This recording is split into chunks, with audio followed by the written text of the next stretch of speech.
today sucks because it's the middle of May and it's snowing today. Nothing I can do about it, of course, but it just sucks after this nice warm weather. Anyways, picking up where I left off yesterday, I did manage to glue the cowling on, and it's a little bit of an awkward fit because I, cut it up into a couple pieces, but I can fill it in, all those parts in quite simply.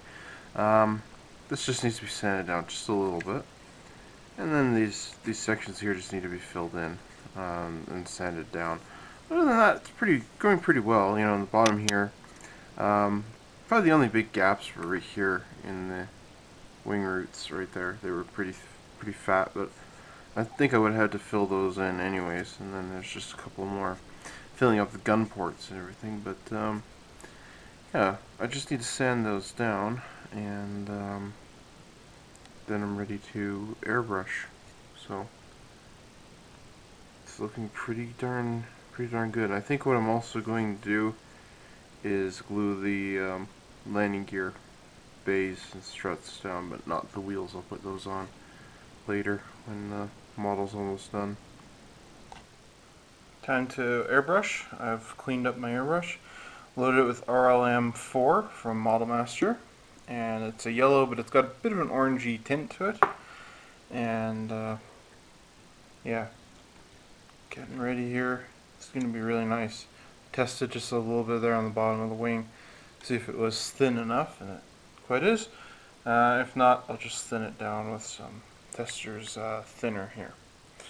So yeah, I gotta say, before I move on, the landing gear did not fit. I actually cut them down and super glued them in shape, and they'll stay, but they didn't fit. The other thing too, this plastic that I'm using is the weirdest plastic I've ever used in a model before. It's very chalky.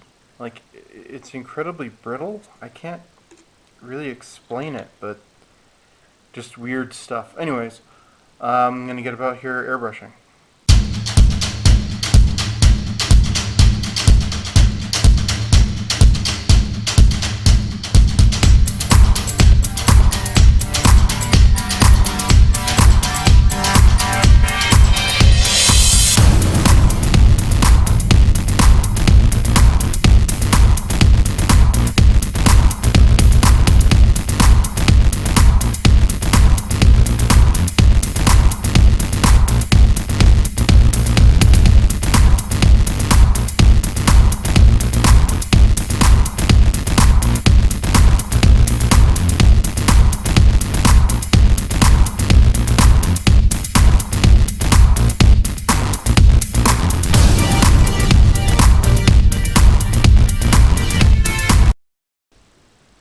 Alright, so painting the RLM was okay. It was quite thin, but I think my airbrush wasn't as clean as I should have had it.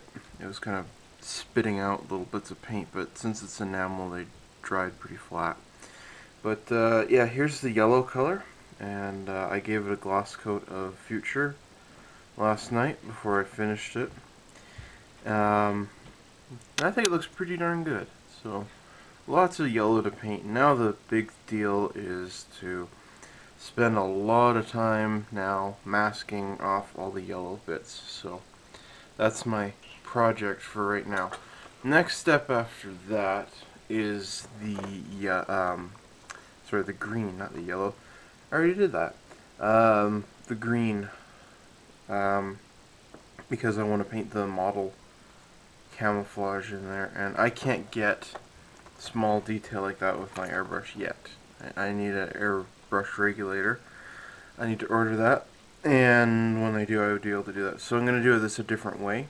I'm just going to do this kind of in reverse, which you shouldn't technically do, but doesn't really matter. It won't hurt it. It just means that this gray is going to be, kind of a lighter color. Anyways, for the green, I'm going to use dark green 2 XF81 RAF. This is the same used on the Spitfire, and it's basically this exact same color as I have pictured on here. And it's very close to this RLM. And then for the gray, I don't remember what gray I had chosen beforehand. I think it was like neutral gray or something. Maybe it's this one right here. Yeah, this is neutral gray. I think this is the gray I chose. So that's what I'm going to use for that. Anyways, so like I said, the next step is to mask it off and then paint it all green, give it a coat of future, and then paint the tape off everything and then paint the gray on there. So it's going to be a bit of a process, but so far it looks pretty good. I'm quite happy with this.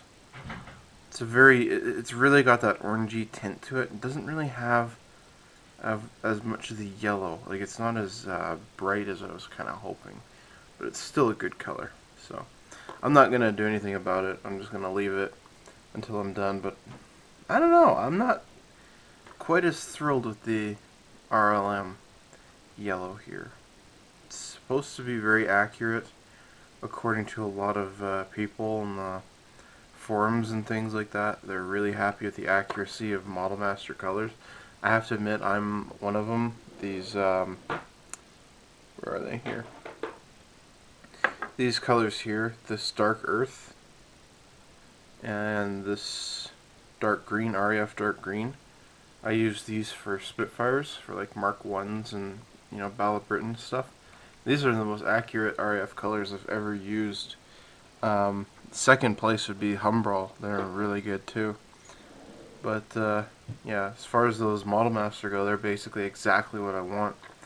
But yeah, now the rigorous process of taping, and luckily I bought some more tape, so this won't be that big a hassle. But I don't know.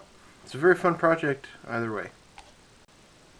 Alright, just as a heads up, the sunlight is going behind a cloud right now, and so my lighting's going to change on me here.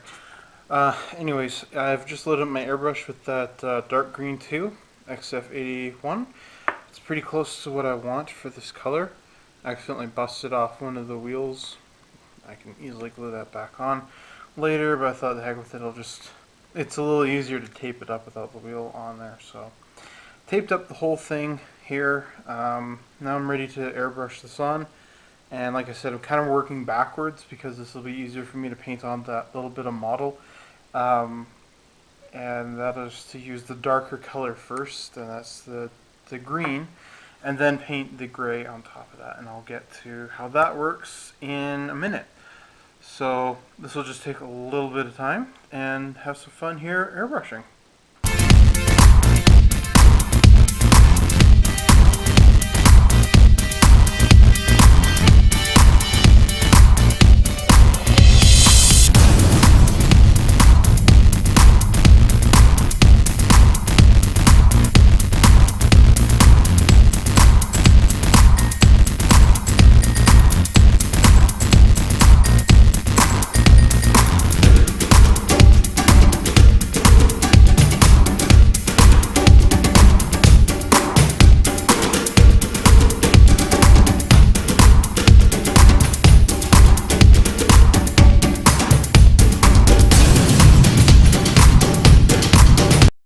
First thing I gotta say, guys, is my computer got a virus last week, and I did a system wipe, basically started all over again, and now I'm running into all these problems with Windows 8.1.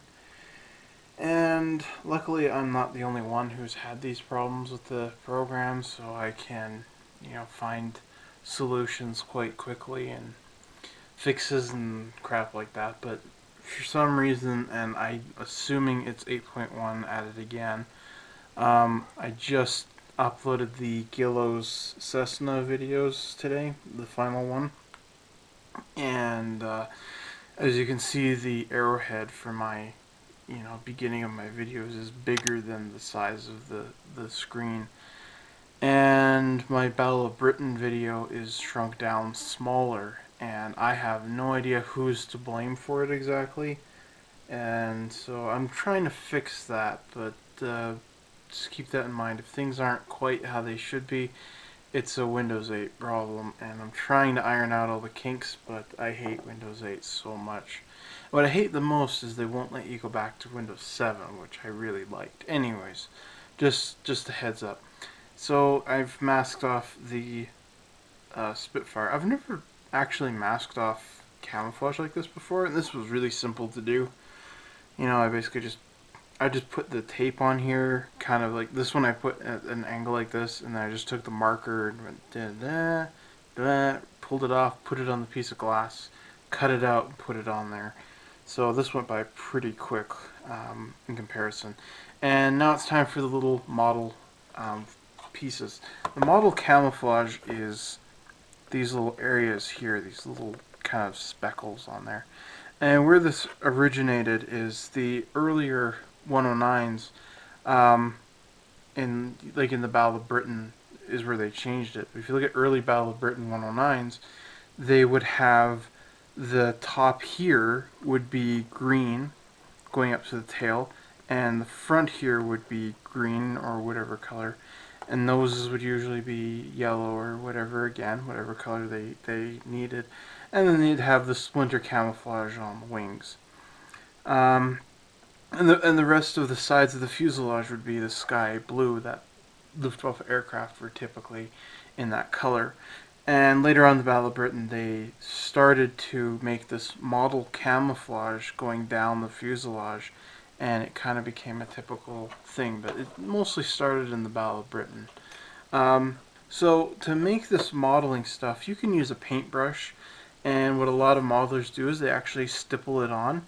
Like I have this really short-haired one right here, and I've used this for stippling in the past. It works very well for that. You just kind of it's kind of like you have to dry brush the paint on there, so it's very, very light. The other thing too that you can do is use something like a liquid masking agent. Now the problem with these ones is they're nice because they're water soluble, and that also means that they're acrylic. And the negative side to using this stuff, when you're using acrylic paints like the Tarmiya that I'm using, the acrylic in here has ammonia in it, and that will eat away your paint.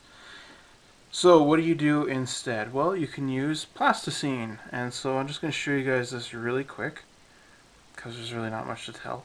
So I'm just rolling this up into a ball. I don't even really care how, precise it looks compared to what's on the instructions.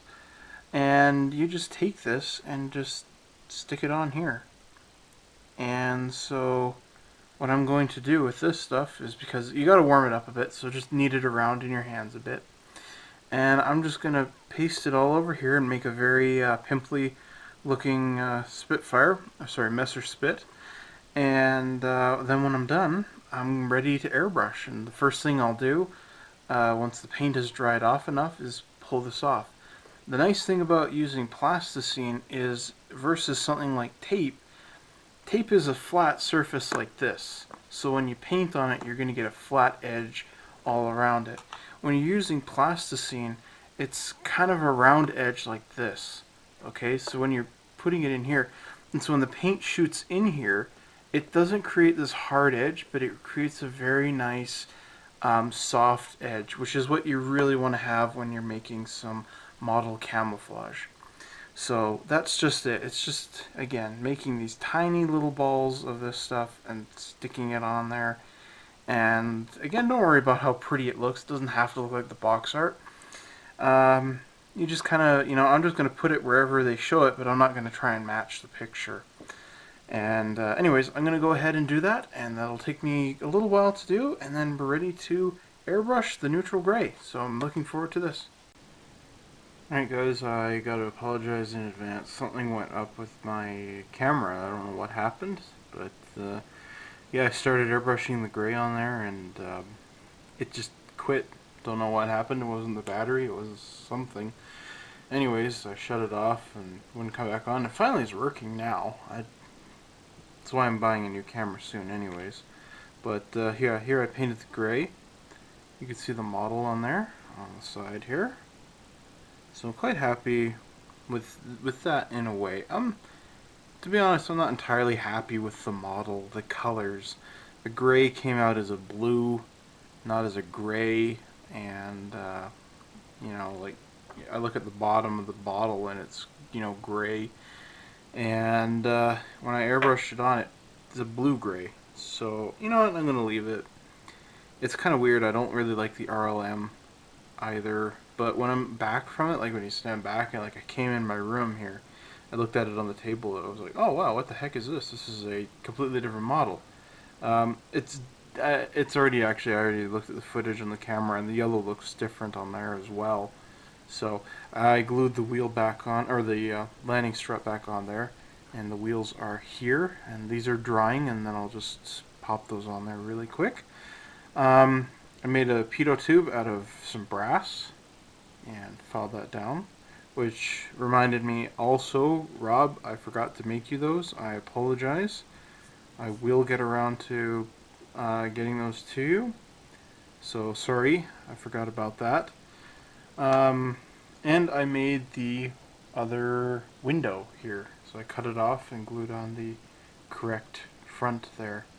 So I'm just gonna paint that, paint that green, or sorry, gray, and glue that on when I'm done.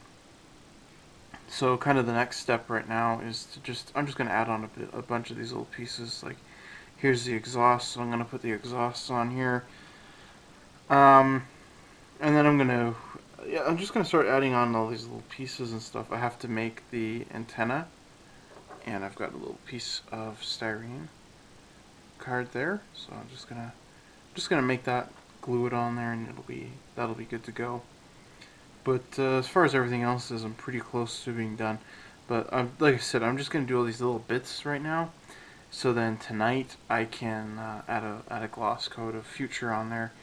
And when you're doing Future, because I want to do a panel line wash and weather it and stuff like that, the trick is this is enamel paint, and the panel line accent color is enamel as well. Now, this stuff really won't kill your enamel paint. Well, it will and it won't in a way.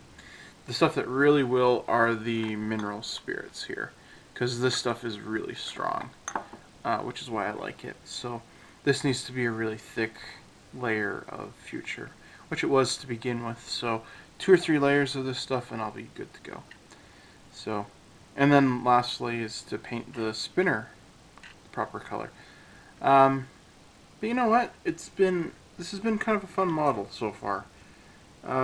Lots of little snags along the way, but you come to expect that when you're modeling. So, like I said, I'm going to go and just do all these little details and bobs and stuff like that and get it all ready to go so I can, you know, finish it. And the other piece I need to do is the photo etched metal here. So I just want to show you guys this stuff really quick, because coming up to photo etched metal is a bit of a hard part for a lot of people. A lot of people don't like to use it. I don't mind it personally. I think it is kind of fun. When you have proper tools and stuff like that, it's a lot more interesting.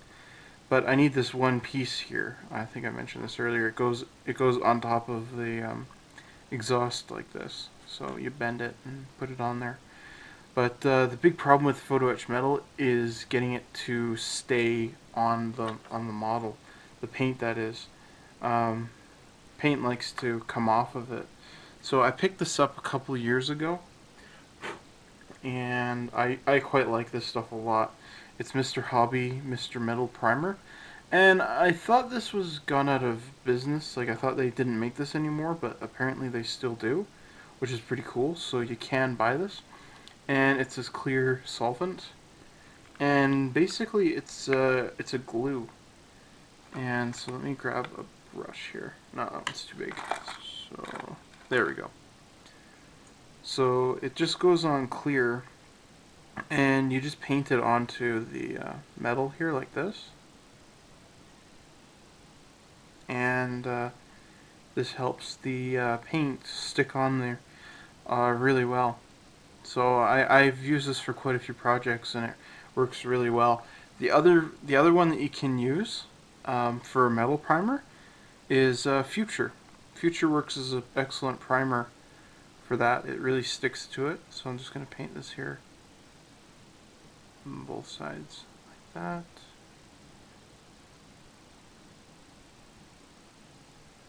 So, there you go.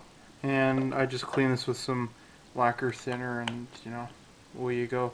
I've seen some modelers out of Japan actually airbrush this stuff. So I'm not going to do that. I'm quite happy with just painting on by hand. But I saw them do it once, so I guess you can. And again, that's Mr. Hobby, Mr. Metal Primer in a red bottle. So there you go. I'm going to go and continue with this stuff and hopefully get enough done I can put that future on and 2 or 3 coats and let it dry tonight.